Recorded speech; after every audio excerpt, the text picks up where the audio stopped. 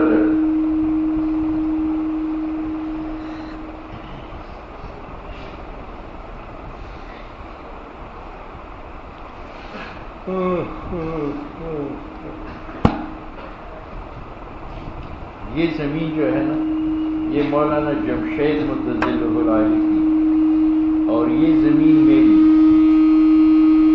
اور یہ زمین تبلیغی کی، کس کی ہے؟ اور یہ زمین مولانا نذر الرحمان کی۔ کتنی زمینیں ہوئی؟ 4۔ الگ الگ غزلیں کہتے ہیں۔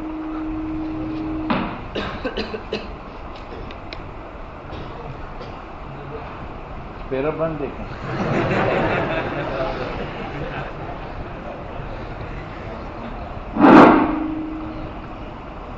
کیا پتہ نہیں کہ اب پیچھے لگ 10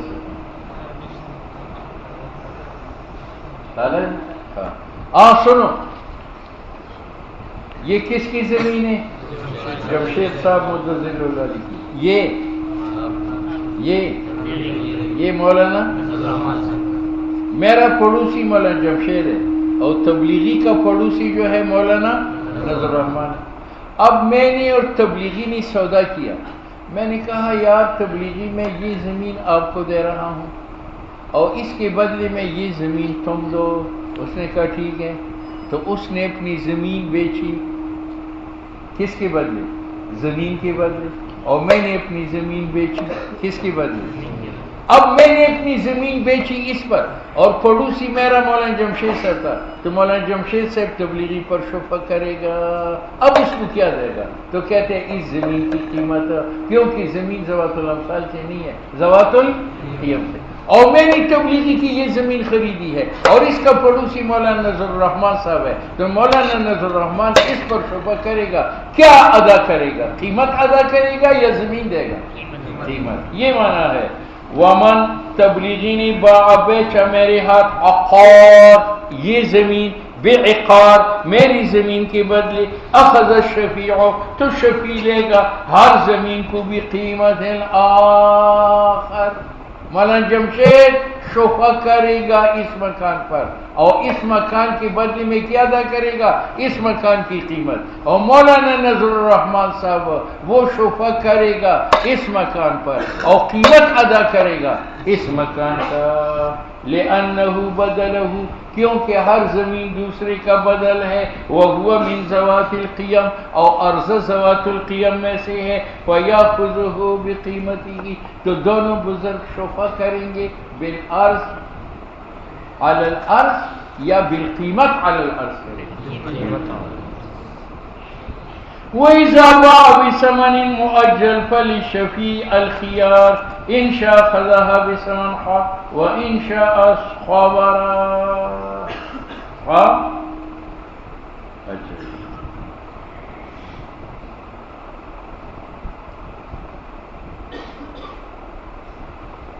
سنو بھائی،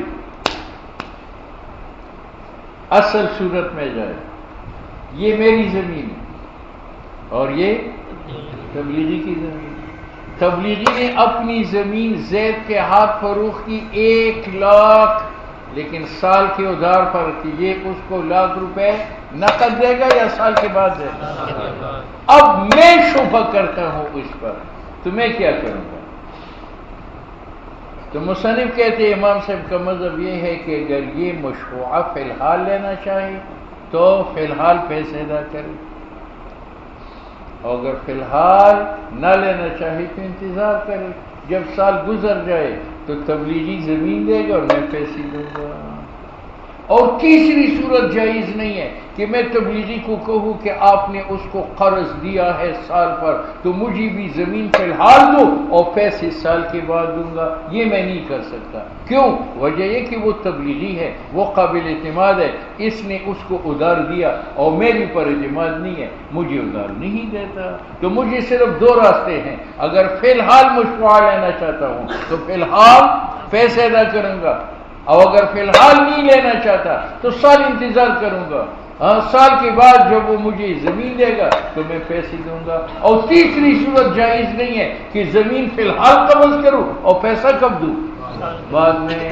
یہ قابل اعتماد ہے، اس لیے تبلیغی نے اس کو ادھار دیا، میں قابل اعتماد نہیں ہوں، مجھے نہیں دیا رہا۔ بات آئی سمجھ؟ وَإِذَا بَاعَ، تبلیغی نے زمین بیچی زید کے ہاتھ بِثَمَنٍ مُؤَجَّلٍ ادھار کے ساتھ، فَلِلشَّفِيعِ الْخِيَارُ، تو شفیع مخیر ہے، إِنْ شَاءَ أَخَذَهَا بِثَمَنٍ حَالٍ، اگر چاہے تو مشروعہ نقد پیسے کے بدلے دے، وَإِنْ شَاءَ صَبَرَ، اور اگر چاہے تو انتظار کرے۔ طلبی محاسبت تو فی الحال کرے گا، انتظار کرے گا قبض سے، حتیٰ ینقضی الاجل، حتیٰ کہ سال گزر جائے، ثم یاخذها، سال کے بعد پیسے دے کر زمین لے۔ تیسری صورت جائز نہیں ہے، ولیس لہ، اور شفیع کا حق نہیں ہے، اور یاخذها فی الحال، کہ زمین تو فی الحال لے لے، اور بثمن مؤجل، ثمن سال کے بعد دے، کہ تو نے زید کو سال ادھار پر دیا، مجھے بھی دے دو۔ اور وقال ظفر، اور امام ظفر کہتے ہیں لہو ذالک، شفیع کا یہ حق ہے کہ زمین فی الحال قبض کرے اور پیسے کب دے سال کے بعد۔ اور یہ قول امام شافعی کا ہے فی القدیم اول، یعنی بعد میں امام شافعی نے رجوع کیا۔ امام ظفر نے اور امام شافعی نے قدیم روایت میں کیا کہا کہ تیسری صورت بھی جائز ہے کہ شفیع زمین تو فی الحال لے لے اور پیسے کیوں؟ وجہ یہ کہ شفیع کا شفا تابع ہے عقد، تابع ہے عقد کا، اور عقد کے اندر ایک عوض کیا ہے ثمن، اور ثمن کا وصف کیا ہے معجل و مؤجل فلان۔ تو جب شفیع مشتری کے ثمن کا تابع ہے، جتنی ثمن اس نے دیے ہے اتنا وہ دے گا، تو وصف ثمن کا بھی تابع ہے۔ اگر وہاں وصف ثمن معجل ہے تو یہ معجل کرے گا، اور اگر وصف ثمن مؤجل ہے تو مؤجل دے گا۔ بات سمجھ میں؟ حاصل یہ ہے کہ ثمن موصوف ہے اور مؤجل ہونا اس کے لیے صفت ہے، اور شفیع تو مشتری کے ثمن کا پابند ہے تو اس کے اجل کا بھی کیا ہے پابند ہے۔ زمین اب لے لے اور ثمن مؤجلاً دے دے۔ لأن کونہ چرا کی بودن ثمن مؤجل وصف ثمن است کضیافت، جس طرح کھوٹا پن وصف ہے ثمن کا۔ اگر مشتری 10 روپے کوٹوں سے مکان لے لے تو شفیع 10 روپے کوٹھوں سے لے لیتا ہے. اول اخذ بالشفع بھی، اور شفیع جو زمین لیتا ہے بے شفع وہ سمن سے لیتا ہے. نو فیاخذہ، تو زمین شفیع لے گا اصلی سمن سے اور وصف سمن سے، اور وصف سمن یہاں تاجیل ہے. تو مشفیع مؤجل سمن ادا کرے گا. کما فی الزیوف، جیسے کیا مطلب زیوف؟ یعنی مشتری نے 10 روپے کھوٹے دیے، اب شفیع جو شفع کرے گا 10 روپے کھوٹے دے گا. آئی بات سمجھ؟ ولنا، ہمارا کیا مذہب تھا کہ اگر مشتری ادار لے لے تو شفیع ادار لے سکتا نہیں. کیوں؟ وجہ یہ کہ عقد شراء کا عوض سمن ہے. کیا ہے؟ سمن. اور یہ جو اجل ثابت ہے یہ نفس بیع سے ثابت ہے یا مستقل شرط مشتری نے لگائی؟ مستقل شرط.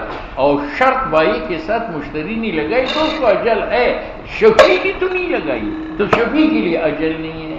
حاصل یہ ہے کہ اجل جو مشتری کو ثابت ہے یہ عقد بیع سے ثابت ہے یا مستقل اشتراط سے ثابت ہے.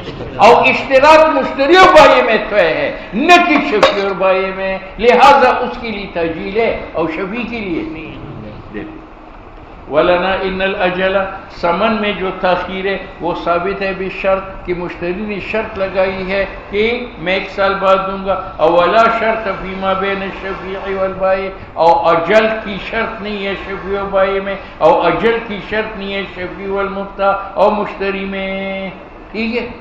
کسی نے کہا کہ یار تبلیغی تو رضامند بالاجل ہے مشتری کے حق میں، تو معلوم ہوا کہ وہ رضامند بالاجل ہے کس کے حق میں؟ کہتے ہیں غلط ہے. تبلیغی اس کے حق میں رضامند بالاجل اس لیے کہ وہ بھی تبلیغی ہے، قابل اعتماد ہے، اس کو ڈر نہیں تھا.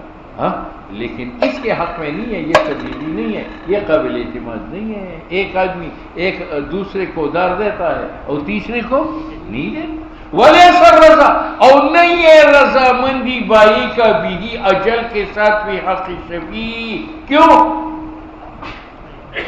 لتفاوت الناس فی المرآ، کیونکہ لوگ متفاوت ہیں معاملات میں. مشتری تبلیغی با اعتماد تھا اس لیے اس نے ادار دے دیا، اور شفیع با اعتماد نہیں. ٹھیک ہے. امام ظفر نے کیا کہا تھا کہ مؤجل ہونا صفت ہے کس کا؟ سمن کا. مؤجل ہونا صفت ہے کس کا؟ اور مشتری تو اور شفیع تو سمن کا تابع ہے، تو مؤجل ہونے کا بھی. تو مصنف کہتے ہیں کہ اجل سمن کی صفت نہیں ہے. کیوں؟ سمن بیع میں لینے والا کون ہے؟ بائی.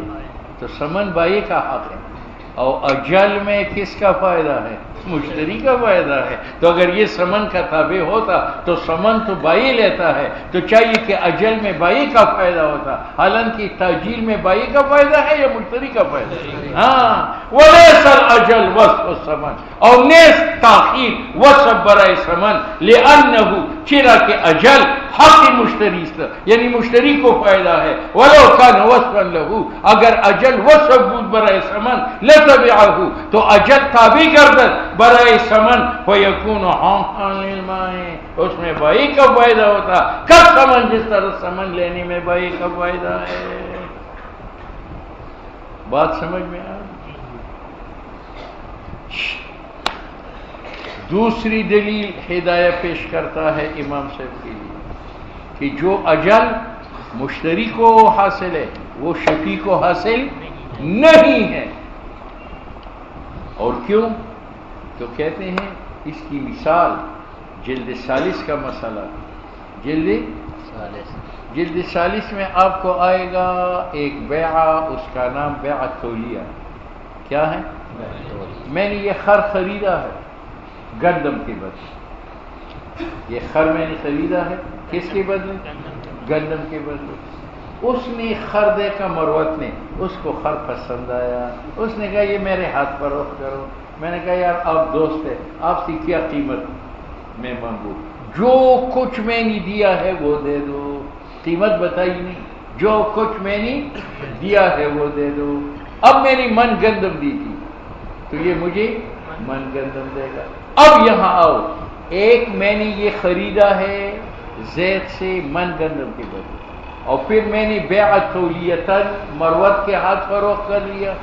اب اگر اس نے مجھے دیا تھا من مؤجل کے ساتھ، تو جب بیعت تولیہ میں اس کے ہاتھ فروخت کروں تو اس پر من مؤجل ہوگا یا معجل ہوگا؟ معجل ہوگا۔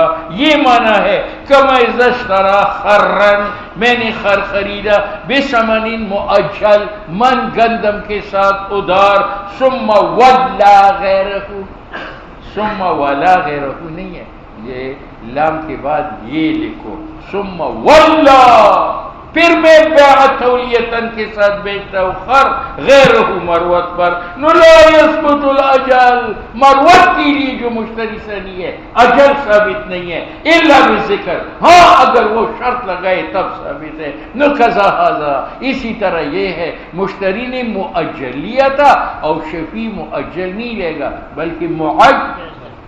بات آئی سمجھ؟ شکر ہے۔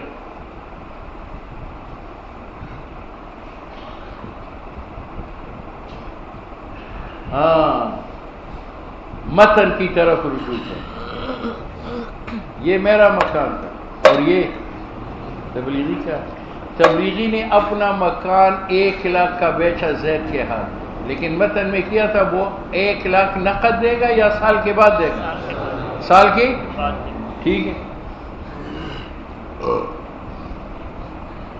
اب مجھ سے میں نے شفا کر لیا، میں نے شفا کر لیا۔ اب اگر میں کہتا ہوں کہ میں مشروعہ فی الحال لیتا ہوں تو مجھے پیسے فی الحال دینے پڑیں گے۔ اب اگر میں نے پیسہ دے دیا بائی کو اور زمین لے لی تو بائی کا جو 1,00,000 روپے اس پر قرض تھا وہ باقی ہے یا ساقط ہو گیا؟ کیونکہ اس نے تو 1,00,000 دینا تھا مکان کے بدلے، مکان تو اس کو ملا نہیں ہے، وہ شفیع نہیں لے لیا، لہذا اسے۔ اور اگر میں کہتا ہوں میں مکان فی الحال لینا چاہتا ہوں اور پیسے فی الحال دینا چاہتا ہوں اور پیسے میں نے مشتری کو دے دیے، تو مشتری تو 1,00,000 روپے لے کر اپنا کاروبار چلائے گا، اور بائی کو جو پیسے دے گا فی الحال دے گا یا سال کے بعد دے گا؟ شرط کے مطابق سال کے بعد دے گا۔ مشتری کا فائدہ ہوا، اس کو نقد 1,00,000 روپے مل گئے، اور بائی کی جو اس پر 1,00,000 روپے ہے وہ فی الحال واجب الادا ہے یا شرط کے مطابق سال کے بعد؟ یہ ذکر ہے۔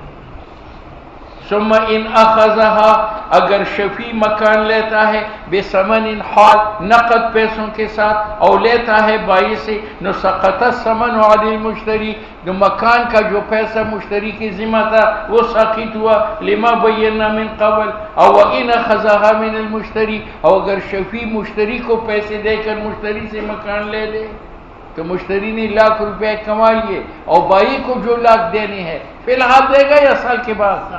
نو رجع البائع، بائی رجوع مشتری پر کرے گا بثمن مؤجل، سال کے بعد، کما کانا، جیسے طے ہوا تھا، لأن الشرط الذی، کیونکہ اجل کی وہ شرط جرا بینہما جو بائی و مشتری میں ثابت ہے، لم یبطل باخذ شفیع، شفیع لینے سے وہ باطل نہیں ہے، فیبقى موجبہ، تو اس شرط کا موجب باقی ہے، وہ کیا ہے؟ اجل۔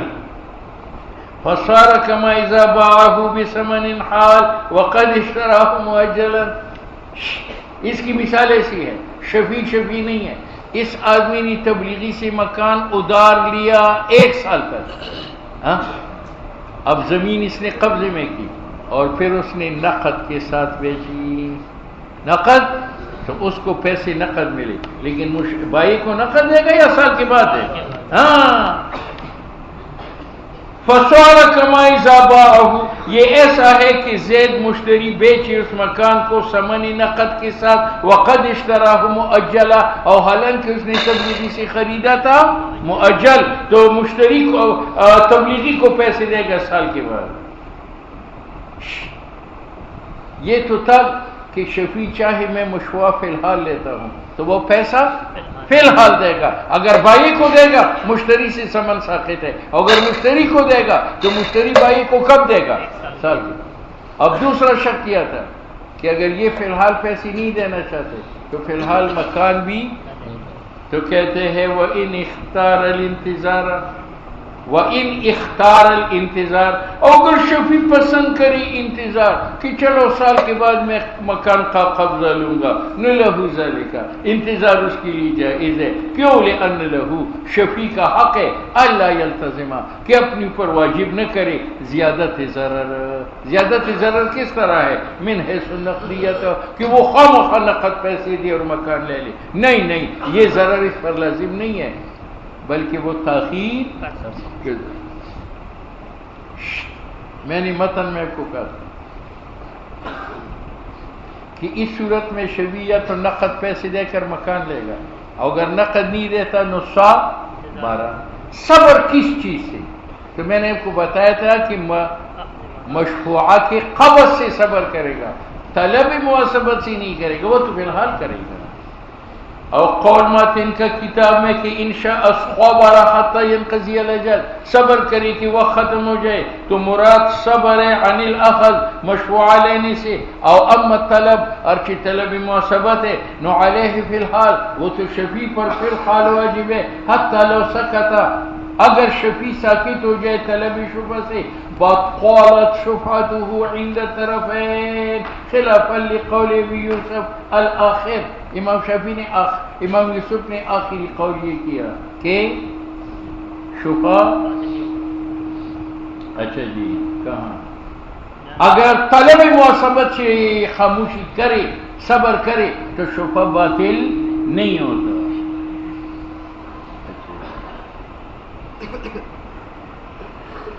لأن یہ طرفین کی دلیل ہے کہ مشتری نے ادھار لیا ہے اور شفیع چاہتا ہے صبر کرنا، تو صبر طلب سے نہیں کرے گا، طلب فعل. کیوں؟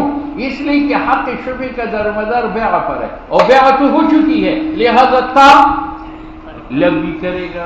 لأن حق شفع تو ثابت ہے بالبیع، جب تبلیغی نے مکان بیچا زید کے ہاتھ، والاخذ او قبضہ مشروع پر، وہ متاخر ہے طلب سے، اور وہ ہوا شفیع متمکن قادر من الاخذ فی الحال، کہ مشروع فی الحال لے لے، بان یؤدی ثمن حالا، کہ نقد پیسے ادا کرے. فیشترط الطلب عند العلم بالبیع، تو طلب تو فرض ہے جب شفیع کا علم بالبیع ہو جائے. ٹھیک ہے. وَإِذَا اشْتَرَى ذِمِّيٌّ بِخَمْرٍ أَوْ خِنزِيرٍ وَشَفِيعُهَا ذِمِّيٌّ، وہی مسئلہ کہ مشتری اگر مکان کا عوض ذوات الامثال دے دے تو شفیع مثل دے گا، اور اگر ذوات القیم دے دے تو شفیع قیمت دے گا. ٹھیک ہے. اب مولی صاحب یہ مکان ہندو کا ہے، یہ مکان ہندو کا ہے، اور یہ تبلیغی کا ہے. تبلیغی نے مکان بیچا ہندو پر، تو مشتری بھی ذمہ ہے اور شفیع بھی ذمہ ہے. تو اگر مشتری ذمہ نے مکان کے بدلے شراب دی تھی تو شفیع جو شفع کرے گا کیا دے گا؟ شراب، کیونکہ وہ ذوات الامثال سے ہیں.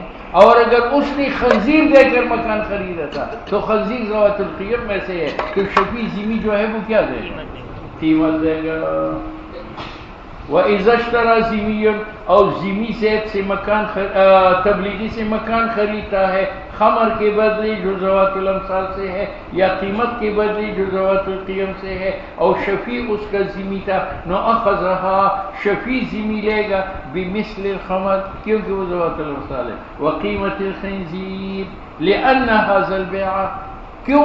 مکان کی بیع خمر و خنزیر کے بدلے مقزن بصحت، اس پر حکم ہوتا ہے صحت کے ساتھ، فی بینہم علی ذمہ میں. مسلمان خنزیر کے بدلے مکان نہیں لے سکتا، خنزیر کے بدلے مکان لیکن علی ذمہ خرید سکتے ہیں. اور حق شفیع کا یا عم شامل ہے مسلمان کو بھی اور ذمہ کو بھی. جس طرح مسلمان شبہ کر سکتے ہیں تو ذمہ بھی. اور خمر ان کے لیے ایسا ہے جس طرح سرکہ ہمارے لیے سرکہ ذوات الامثال سے ہے، تو ان کے لیے خمر ذوات اور خنزیر ان کے لیے ایسا ہے جس طرح شاد ہمارے لیے، اور ہمارے لیے شاد ذوات القیم سے ہے، تو ان کے لیے خنزیر ذوات نفیا خذو، تو شفیع ذمہ لے گا فی الاول خمر کی صورت میں بالمثل خمر کے ساتھ، اور ثانی میں بالقیمت قیمت خنزیر کے ساتھ. ٹھیک ہے. وَإِنْ كَانَ،